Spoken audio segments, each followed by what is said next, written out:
Roman Reigns has been playing chess, while the entire WWE Universe has been playing checkers. If this is your first time joining us, I encourage you to like, subscribe, and hit the bell icon to always get updates. Because what we are about to break down today is the kind of layered, slow-burn storytelling that most people completely walked right past without blinking. And when you see it, when you truly see what Roman Reigns has been constructing behind the scenes, stitch by stitch, move by move, you are going to be furious that nobody caught this sooner. This is not speculation. This is not a hot take manufactured for clicks. This is the cold, undeniable truth that was planted right in front of our faces, and the entire WWE Universe, commentators, analysts, fans, everybody, missed it completely.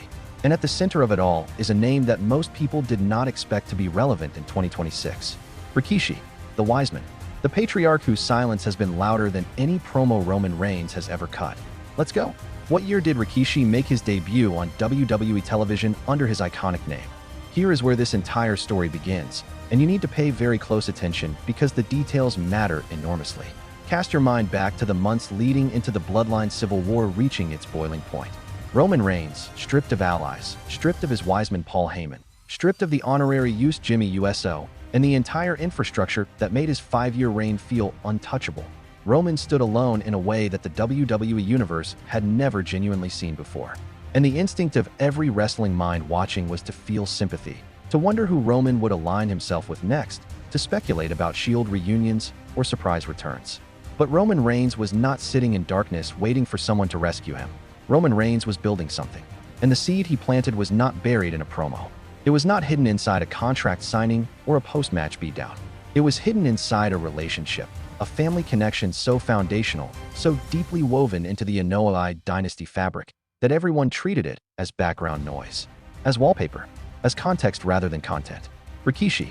Think about what Rikishi actually represents in the architecture of this entire Bloodline story. He is not just a legend. He is not just a Hall of Famer who shows up for nostalgia pops and gets a nice reaction from the crowd.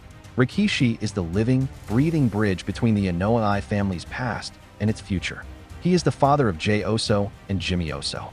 He is the cousin of Roman Reigns.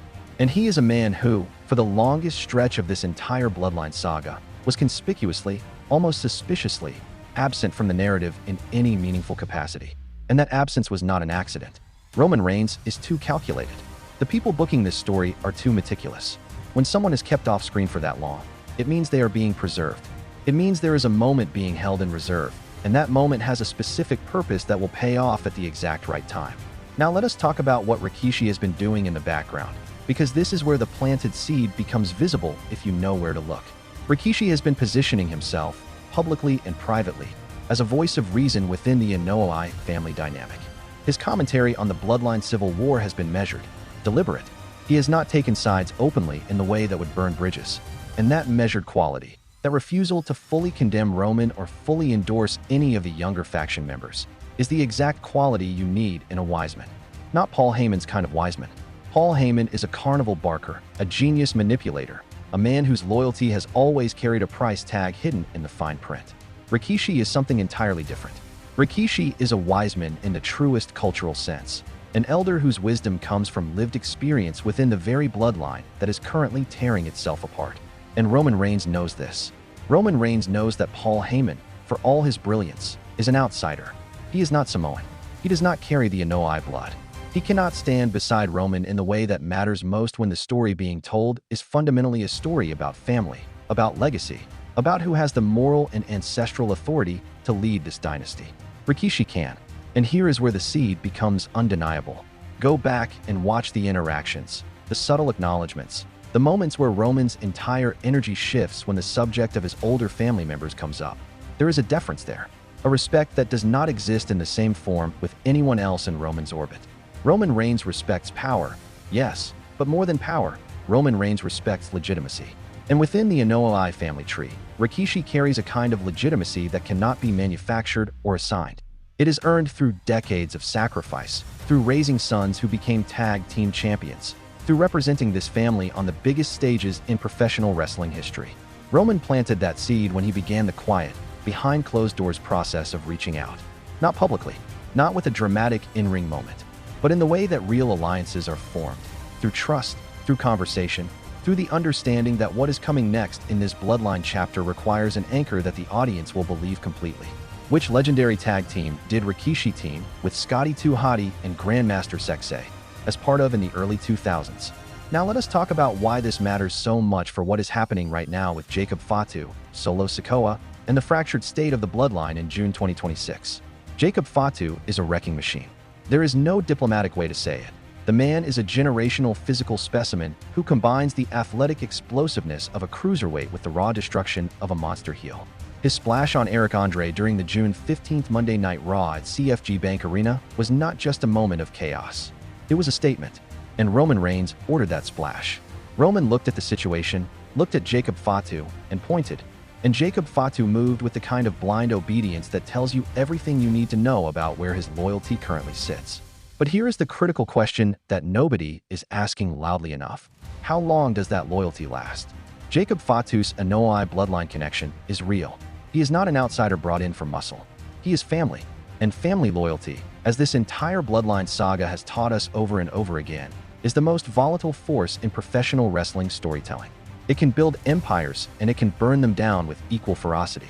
The moment Jacob Fatu begins to feel that his sacrifices are not being honored, the moment he perceives that Roman is using him as a weapon rather than elevating him as an equal, that is the moment this entire arrangement fractures. And who is the person best positioned to either prevent that fracture or to guide it into something productive? Rikishi. Because Rikishi is not just Roman's cousin. Rikishi has connections that run through multiple branches of this family tree. He can speak to Jacob Fatu in a language that Roman, for all his masterful promo ability, cannot access. The language of family elder.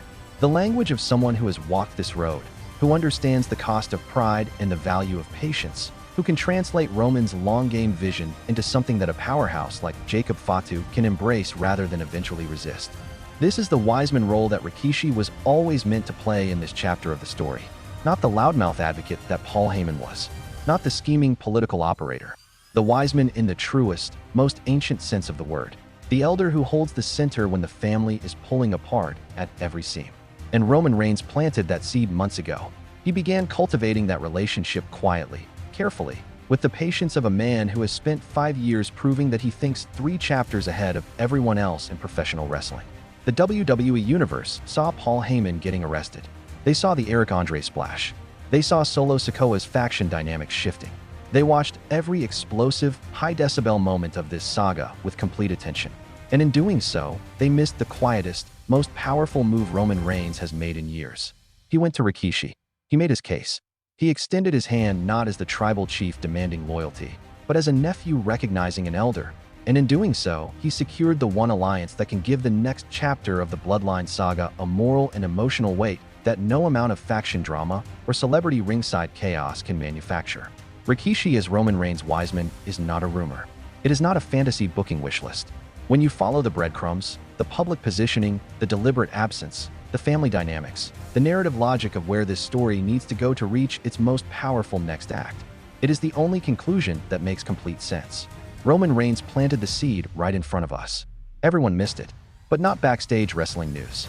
Drop your trivia answers in the comments. Tell us whether you saw this coming, and share this video with every wrestling fan you know who thought they had this storyline figured out, because trust us, they do not. Not yet, but they will.